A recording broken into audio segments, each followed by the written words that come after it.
New York and on the new Hot 97 app. Ebro in the morning on Hot 97. Ebro in the morning, Laura Stiles, Rosenberg. Give it up for Richard Carranza. Yeah. He is the current New York City Public School Chancellor. How are you, sir? I am great. Now, let's deal with the bad stuff.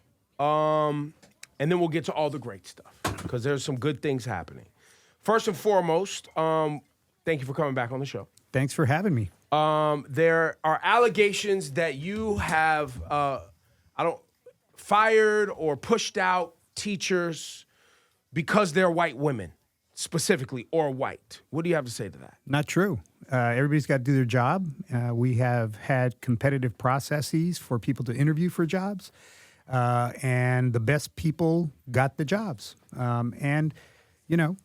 So have there been tenured teachers that are also being evaluated and things have been made harder for performance? Has that happened? Has performance standards for teachers been made more difficult? Yeah, so in this particular case, I think we're referring to some administrators. This is the Superintendent Alchel. Is that her name? No. These are administrators that work at the Tweed Courthouse, central office, if you will. So when I came in, I reorganized the school system, reorganized the way we do business because I just didn't feel we were actually serving our communities. In that reorganization, I created new deputy chancellor positions. I created new portfolios of positions. New structure. So with that, there were opportunities for people to interview for positions. So we had competitive processes. People went through an interview process. And at the end of the day, we selected the best people. In this particular case, there are some folks that feel that because they were not selected, that there was some kind of racial bias. Absolutely not true. But what about What about the people, though, who had jobs who were relieved of their jobs? Well, last year at this time, beginning of the school year, we probably had one of the most difficult starts in terms of transportation. So when I started, and remember, I had been here just a few months. So as I pushed in as the chancellor to say, okay, what are we doing about this? How are we fixing this? Why is this not in place? Why are kids not getting picked up, et cetera? Why are parents not getting information? I sensed there was no urgency to take care of the issue. Oh, I was told, first few weeks of school, this always happens. It's just, and it was almost like a, chill, Chancellor, you're not from New York City. This is just the way we do things. Ridiculous. These are people's children not getting picked up. So I cleaned house, made changes in terms of leadership. It feels like you make no qualms about that. You have certain standards that you expect, and if they're not met, we're going to deal with it. Absolutely. These are people's children, and this is a public service, and we have to do our jobs. If you can't do the job, look, I love people. I love interacting with people, but I love little people more. And if we're not serving them and you're not serving them, you don't have the right to be in this position. So I've made a lot of changes. And, I try to be very respectful about this. I think I am very respectful about it. I treat people with respect. But look, we've got a job to do, and people are depending on us every day to take care of kids. Is this tone that new for people? Has our New York City public school system, in your opinion, in the past, felt like a very nonchalant kind of like, we'll figure it out when we get there? Because that's what I'm getting from you, is that and maybe not the teachers in the classrooms, because I'm sure there's thousands of great teachers. Yep. But at the administrative level, at the kind of the organizational structure level, I'm hearing that you feel that it's been a laissez-faire attitude. Well, yes and no. I think that, number one, I've worked now over 30 years in education. I've worked in 5 different states. I've been from the West Coast to the Midwest, now the East Coast. I've worked in 5 large school systems across the country. I have not found smarter, more passionate people than I have found in New York City. There are some great people in New York City. But eyes wide open, when I came to New York City as the chancellor, I did my homework. I also talked to a lot of people that had worked in the New York City Department of Education and elsewhere. And, there was this theme that, it's a big bureaucracy and it's easy to hide out in the big bureaucracy. And, we just kind of do things the way we do things.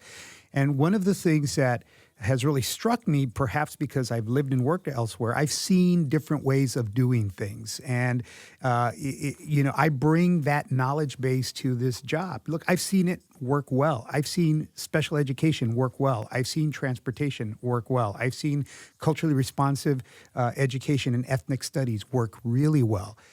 Whereas perhaps somebody that's always been in New York City, never had any other experience, hasn't had that experience. So part of the job, part of the challenge is to get other people to see what perhaps I've already seen and have them understand that we could do that too.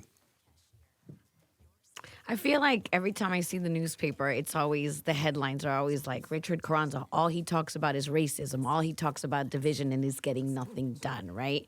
What do you think, why do you think they always go to the point of like race and racism? Because to me, I feel like you're the one that was brave enough to be honest about what's going on in our school systems. Yeah. So look, I'm not gearing myself up to run for office. I'm not gearing myself up for the next job. I got a job to do right now, and it's very rare that we, people of color, English language learner, has an opportunity to be the CEO of an organization. So I'm not going to squander that opportunity. So I'm going to keep it real. But while everybody, or not everybody, while the chattering class is talking about all I care about is diversity, that's what they want to hear. In the meantime, we have the highest academic performance in the history of New York City's public schools.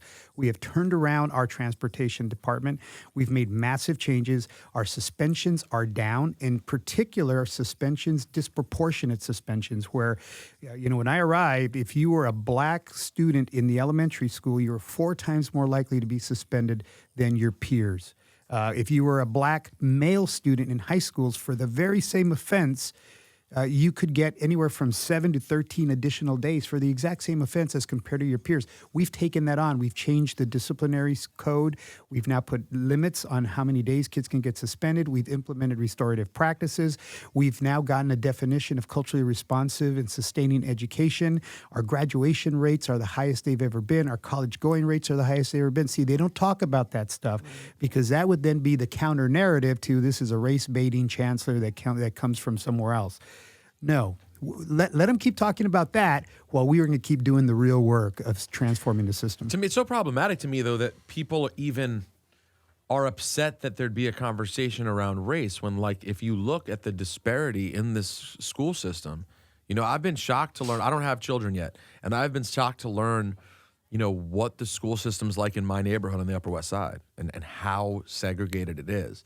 So I guess it must be bothersome that not only are people not necessarily willing to embrace change, but it seems like they're living in such a bubble that they're offended by the idea of pointing out that there are these racial disparities which clearly exist. Well, I think you've hit a real nerve there. And I think part of the nerve that I've hit is, look, they say go back to Texas. So I'm not from Texas. I grew up in Arizona. I grew up 50 miles from the border. They want to say go back to Mexico. That's exactly what they want to say, right? But look, my family for generations has been in southern Arizona. We never crossed the border. The border crossed us, right? The Gadsden Purchase. Now, why do they say those things? Well, just recently before I came to New York City, I was in Texas. I was in Houston, right? In a red state, conservative state.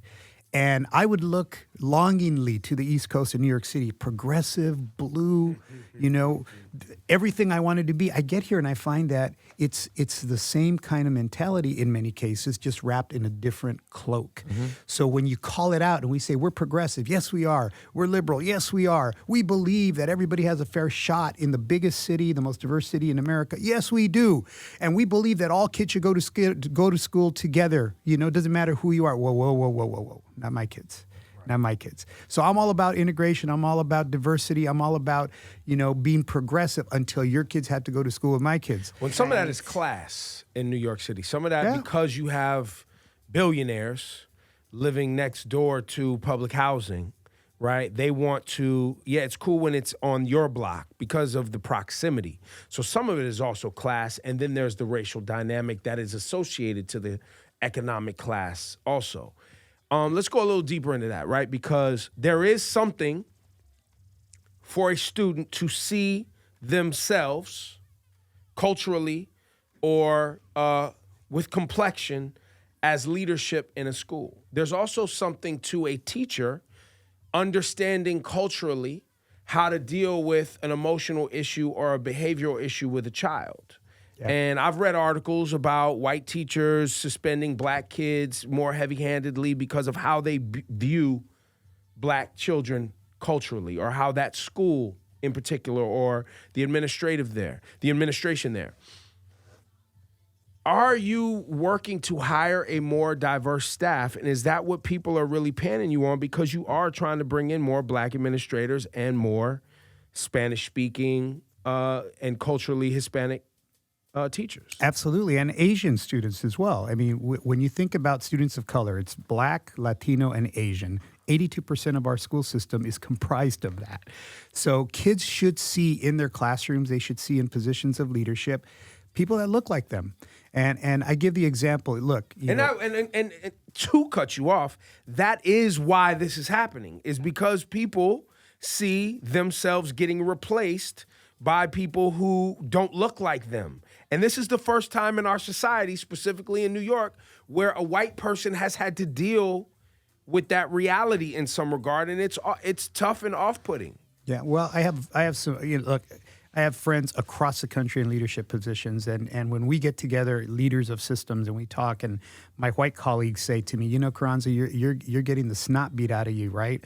And they say, but if we were saying the same things, we wouldn't have the articles, because we have the privilege of being white in a leadership position, saying, wow, aren't they visionary? Aren't they like keeping it real? So it just comes with the territory, and I could spend all my time like worrying about that. I really don't care about that. Look, I've got a teaching degree. I can go back to the classroom tomorrow and be just as happy as I never was born to be a chancellor, so this is a gift. Plus, look, I'm a mariachi musician, right? I can play the guitar. Every city I've ever lived in has a Mexican restaurant. I'm not going to starve. So it gives you a certain sense of freedom to keep it real. But here's the thing. Please show up at some serious meeting about an issue like this in a full mariachi get-up that'd playing. be amazing. Please. It's going to happen. That'd be amazing. All the white people are waiting to hear this thing about how they don't want the schools to integrate anymore. And where is this Carranza, this Mexican son of a bitch? And then you just come walk in with the full thing with like 7 people behind you. Oh, it'll be phenomenal. It's going to happen. All right, please tell me when. Please tell me when. I want to be there. But the other thing I think is important is that, look, you don't have to be a person of color to be in the classroom, but you do have to have a sensitivity of who's in your classroom. Right? So when we talk about implicit bias training, when we talk about restorative practices, positive behavioral supports, it's not because you're a bad person. It's because the kids that are walking through your classroom have a certain experience, have a certain history, have a certain experience living in their skin. You just have to be sensitive to that. So when the student comes in and you can say to them, "Bienvenido, siéntate por favor. Mijo, what's going on? You're not the same today. What's going on? Let's step outside. Let's talk. What's going on?" Instead of saying, "I don't like your attitude, get out," it's a very different way of bringing kids into the classroom. So if you're going to teach and work in an urban environment, and there is no more urban environment than New York City, then you have to understand that that's another facet to your job. We're in the people and then there's business. also the mental health and the trauma of, little things like the amount of police activity outside the door, or, shootings in neighborhoods, stabbings, stresses of, what's going on in the news with deportations and ICE and everything that's just going on all of the time that might bring trauma and drama into your household that then as a kid you go off to school. Absolutely. And they've felt that. Absolutely. They bring it with them through the classroom door. So anybody that says, well, we're about education here, we're not about that soft stuff, should not be in a classroom because it is always about that stuff. They bring it in. I'll give you an example. Last semester, I get a phone call, and it's from one of my executive superintendents. And in Washington Heights, a school went into complete panic because there were 2 ICE vehicles that parked in front of the school. So the community went crazy because they thought there was an ICE raid. And I've been very vocal over my dead body. Are you going to do any raids in our schools? So the school went nuts. And before we could even get in touch with NYPD, what's going on, help us out, the principal had gone across the street to where those vehicles are. There wasn't an ICE raid, but the community was so on edge because those 2 vehicles belonged to the ICE officials that had gone around the corner to a taqueria to get lunch and park their vehicles there. That's how sensitive everyone But that's how sensitive our community is right now. And that teacher's my hero, Ms. Zuckerman. She's my hero because she went over there. She pulled him out of the taqueria, said, "Get in your cars and get out of here because you're sending my community into a tizzy," right? But that's how sensitive things are right now for our communities, and the rhetoric isn't getting any better. It says here, people have been calling for you to be fired. but 76% of parents say they were satisfied or very satisfied with your performance. Who are the people calling for you to be fired? Do you know who they are? I can guess. Racists. Maybe, but maybe there's something more to it. Do you believe there's something more to it? Of course, there's more to it. I mean, the fact that I'm unbridled in terms of how I talk about race and class. I'm unbridled as the chancellor of the system who has responsibility for the system about being very clear that we're going to move in a direction that is based on equity, that is based on giving all communities what they need. There are people that want to keep the status quo that aren't happy. And what I've been telling folks is this is a children's agenda. How are we serving children? And when you have a children's agenda, that means that by definition, the adults with the adult agenda are going to be inconvenienced. But certain publications write a lot of ink about me. New York Post. I could care less. It's a badge You of get honor. written up in the Post? I could care less. Yes, they come for him all the time. All day long. I was joking, guys. By the way, people joke. Are you going for the record for Sunday articles? Well, no. But hey, bring it. Stop. You know? You're not Doesn't Alexandria matter. Ocasio-Cortez. Chill out. But here's what I will say. So I wasn't surprised by that because when I go to schools, when I go to communities, on the rare weekend that I don't have an activity and my wife and I get on the subway and we go into the city and explore the city, and I go to restaurants and people come up to me and say, hey, you're the chancellor. Hey, keep fighting. Give them hell, chancellor. Yeah, and they're every hue of color of New York City. They'll come up and say, hey, we got your back. Teachers will come up and say, we got your back. We are able to do what we do because you're leading the charge. Keep doing it. I have not had people come up to me and say, hey, you're a racist. Hey, we don't like what you're doing. No. So that wasn't surprising to me because there is this great majority of people that are saying, finally, we're having honest conversations.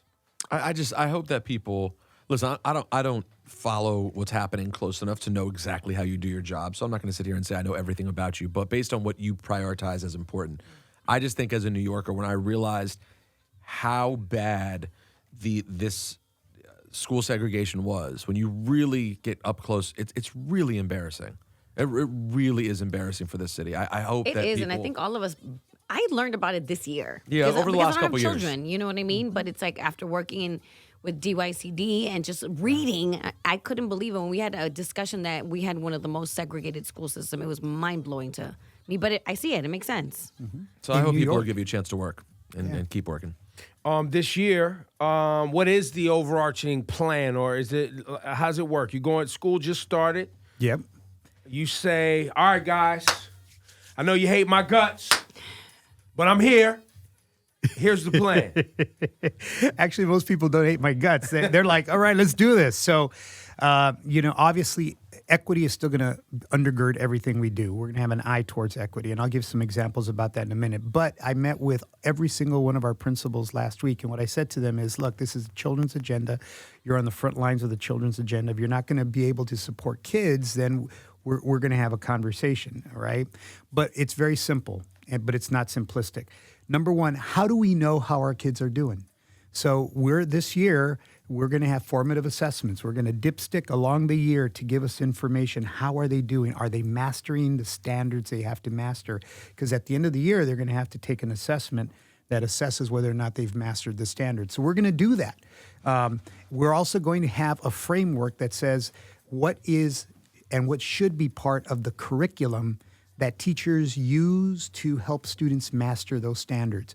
And we've also said that curriculum has to be culturally responsive and sustaining. Oh, wait a minute, there he goes again. Well, look, in a diverse city like New York City, students, what they read, it's criminal that there are students in New York City that never had a chance to read Toni Morrison's work. Right? A Nobel laureate. It's criminal that students don't know that as part of the American Civil Rights Movement. Everybody thinks it's about black. It's about the marchers in Mississippi and the freedom riders. Yes, it is. But it's also commonly understood that the LGBT civil rights movement is part of the American Civil Rights Movement. And if students going to school in New York City don't understand that the start of that movement happened in New York City with a Stonewall Inn riot, right?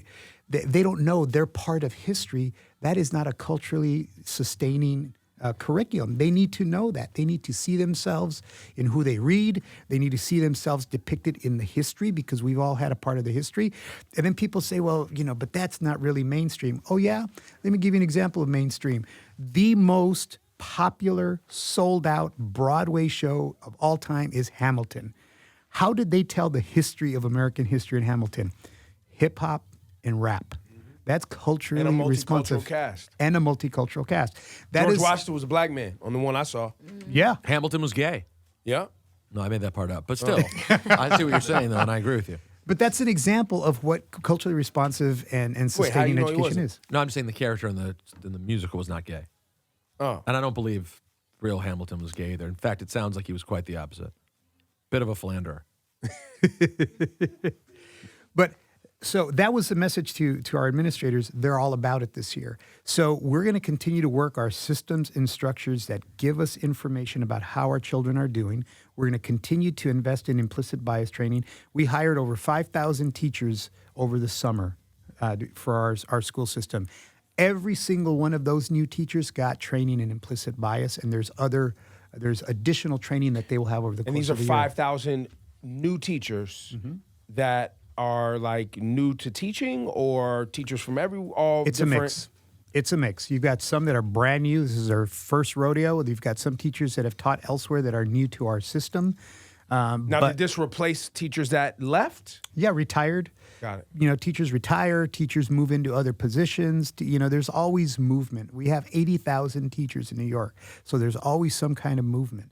But then the example I also wanted to give about equity is that we have implemented something called the Bronx Plan this year. And when we negotiated with the teachers union for a new contract, we memorialized in that contract this new way of doing business. And basically, if you look historically at New York City and our communities, there are communities that have historically been underserved, under-resourced, and underpaid attention to. For generations. Generations. Yeah. A lot of them are in the Bronx, but there's also East New York. There's other places. So what we did is we identified what those communities are. And those communities, there are some signs. They have a lot of teacher turnover. They've had instability in leadership. They haven't had facilities. They haven't had technology. So what we did is we put those communities into a group. We call them the Bronx Plan. We agreed with the teachers union that in order to keep and recruit teachers in those communities, we're going to pay a differential over $7,500 extra. Brooklyn schools is going to be mad about this. well, A not all of them. Plan for a Brooklyn school. How dare you, Carranza? They're actually pretty supportive. Of course But they for are. the first time, we're going to allow teachers to come, because many of those teachers don't live in the same neighborhoods they teach in, but they want to serve kids in those neighborhoods. And look, there's tolls, there's fees on the subway, et cetera. This is going to help defray some of those costs. But what else we did is we've paid for facilitation, because the research is clear that when you have a collaborative environment, principals, teachers, parents, where appropriate, students and community working together, identifying what their problem of practice is, like what's your issue, then they work to develop a plan to address their issue. There's funding now available for them to apply for a grant to implement their plan. They're getting that. And where all of those issues over the summer, there's been hundreds of thousands of dollars that we've invested in upgrading those facilities. They've gotten technology, they've gotten new paint jobs, they've gotten new everything, because where they were at the bottom of the list, they are now at the top of the list. That's equity. How do we expect our communities to thrive if we haven't invested the time, the resources, or the effort to make sure they have what they need? Also, when you talk about investments in social emotional learning and restorative practices, can you give us an example of that? Because I see that it's become a popular article, but what does that mean? Well, it's part of what we were talking about in the past, understanding that, students are human beings and they come to us with lots of experiences. Some of them very positive experiences. They come from a two-parent household. They never have to want for food. Both parents are employed. They have a roof over their head.